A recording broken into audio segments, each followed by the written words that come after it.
You guys want to just introduce yourself and spell your names and names? spellings and titles and all that good Good, stuff? Bernie. Yeah, I'm Bernie Bilski, Bilski. Rand, Just a little closer to the mic. Rand, R-A-N-D, Warsaw, W-A-R-S-A-W. Could you guys tell us in a nutshell what you invented? The invention is a guaranteed energy bill, which is like a budget bill without a true-up. And it's a method of hedging both sides in the transaction. So behind giving consumers, energy consumers, a guaranteed energy bill, there's a lot of mechanics. And the mechanics involve financial transactions between energy consumption or energy consumers and the energy providers.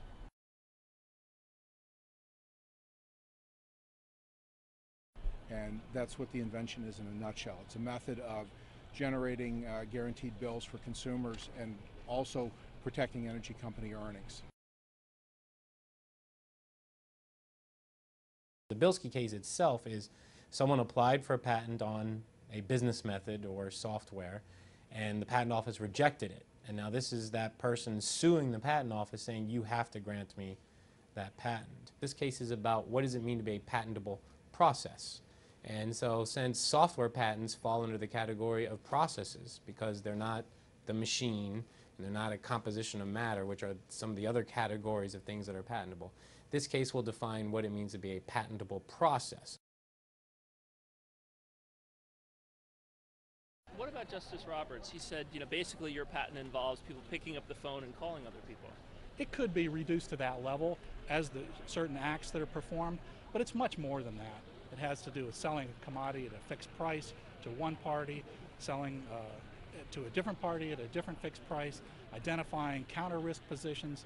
If you look at Claim 4 in the patent, we have things called claims, which describe really what the invention is. There's a long mathematical formula in there that it didn't exist in nature or anywhere in the literature that these very inventive folks came up with.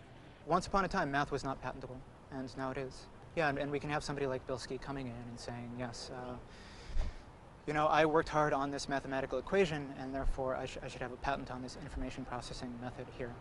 You mentioned in your claim that there's a very long calculation shown there. There is. Do you think a strong calculation or good math is a basis for a patent? It can be. The basic process of writing software is you take a broad algorithm of some sort, so, some means of doing something with abstract data, and then you apply variable names. So for our first derivation, let's start with just a simple matrix, a matrix of values, and we'll find the mean of each column, mean mu1, mu2, mu3. And we're going to define y to be x minus mu for each column. Now if we have some other vector x, we can take x dot s and find the projection of x onto this space. This is called the singular value decomposition. Now here's the trick. Here's the great part. Now let's say this first row, x1, equals sexuality. Let's say x2 equals do you own cats? And x3 equals, I don't know, affectionateness. Okay, so now we'll also say that let's take a vector J1 equals Jane. Jane's responses on this survey. Let's say J2 equals Joe's responses. Now let's do the same projection as we did before. We're going to take J1 dot s. We're going to subtract that from J2 dot s.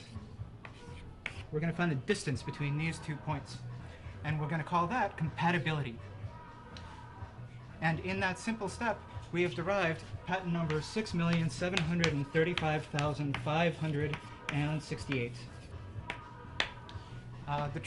The trick of our derivation was that before, with the singular value decomposition, we had abstract numbers. What the guys at eHarmony did to get this patent was to assign names to our variables.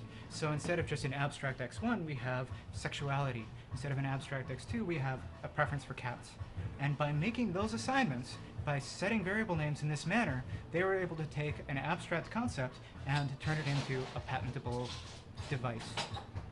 What we want to do, according to the heads of our patent institutions, is take mathematics and slice it up into as many slices as possible and hand those slices out and say, well, if you do a principal component analysis, if you multiply matrices for dating sites, well, okay, we'll give that to eHarmony.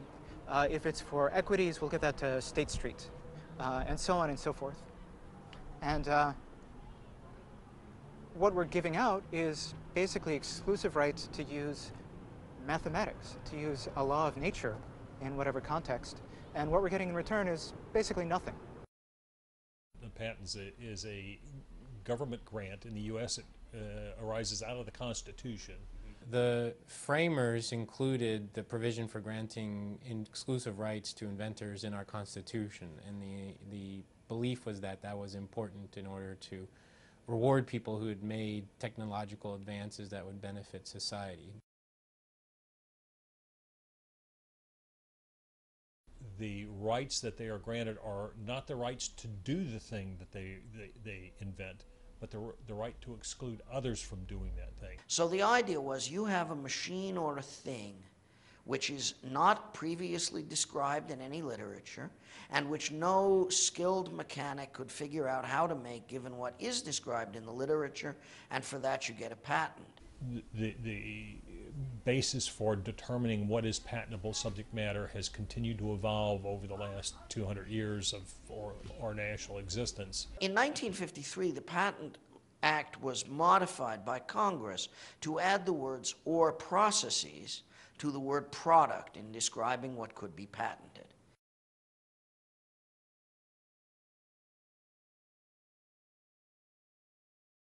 The Congress which did that was plainly thinking about processes of industrial manufacture, processes that produced something at the other end. Float glass on molten tin and it will become flat, or whatever. And it's unlikely that anybody thought of process at that time in terms of computer software, because we didn't have applications on computer software for many years after the last revision of the Patent Act.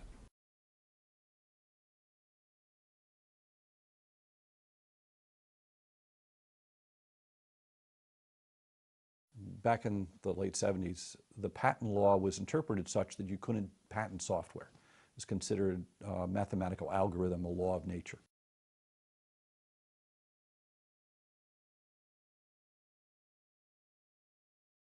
The legal world changed. The environment was quite different, starting with some decisions by the Supreme Court, like Diamond v. Deere. The patent applicant was coming in with a new process for curing rubber. The temperature and the preciseness of the temperature is essential in curing rubber well. And the innovation that was being patented in this case was an algorithm to monitor a thermometer that was basically in the process and determined when the rubber needed to be released and cooled. And they said processes for curing rubber are patentable. There's nothing new about that. The fact that they use a computer in implementing it shouldn't change anything.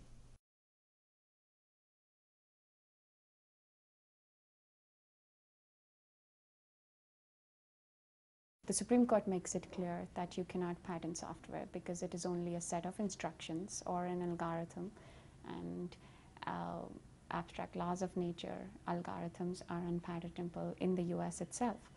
And however, there was the creation of the Court of Appeals for the Federal Circuit.